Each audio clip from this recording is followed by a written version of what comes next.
we're not electing a human being. Get that out of your mind.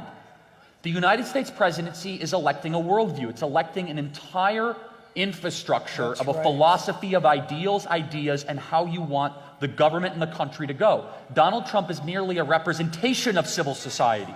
Donald Trump is merely a placeholder for what is moral and what is good. And my goodness, I'll tell you what, I kind of like the fact that he punches back a little bit. I like the fact that he fights.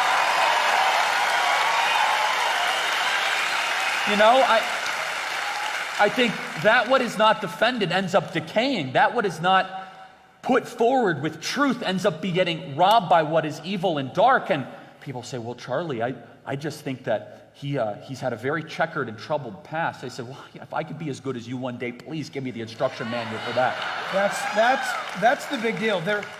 People will say always, well, you know, he's got a checkered past. Every single one of you have got a checkered past. Amen. We all do. Here's the thing. He's not the guy that he used to be. You know, we're America. We're supposed to be so forgiving and so kind and so prone to give people a second chance.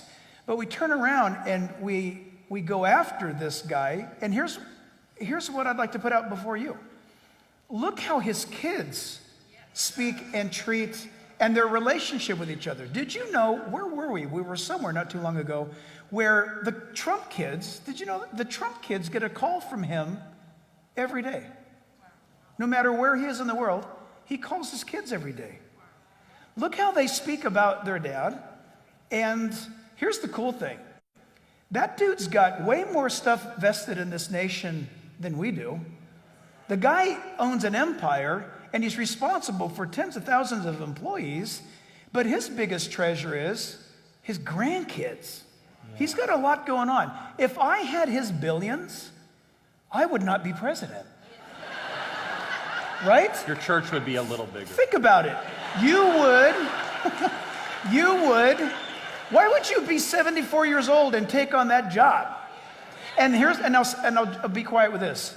If you have any doubt about him getting the job done or who or what he stands for, look at who his enemies are. Yeah. That's exactly right. And so there's a lot of Christians that say, well, I'm not going to, and there's certain publications that have done this, and you know them better than I do, Christian publications, and they say, well, I'm not going to tolerate Donald Trump and all of his shenanigans and all this sort of stuff. I say, man, you must be really okay with 1 million abortions a year to have that kind of snobbish, elitist attitude. And I'm not willing to go in front of my Creator with that kind of cockiness, my friend. Right on. I am not willing to face judgment and say, you know, the 1 million abortion a year thing, I decided to stay silent on that because I didn't like a guy's tone. I'm not prepared to make that argument. I'm not. And nor am I saying you should make an excuse. That's not what I'm saying. Instead, what I'm saying is, my goodness, you have a vessel for the first time. You had a president speak at the March for Life in our country. George W. Bush didn't speak at the March for Life. That's right. And so then, you know, let's talk about this. And people say, well, Charlie, I love George W. Bush. That's fine. He's a very nice person. He's a Christian and all of that. But you have John Roberts thinks to George W. Bush. John Roberts just ruled that churches are not essential, that salvation is not essential, and the Calvary Chapel in Las Vegas closed, and now you're seeing persecution of Christians across the country, George W. Bush. But guess what?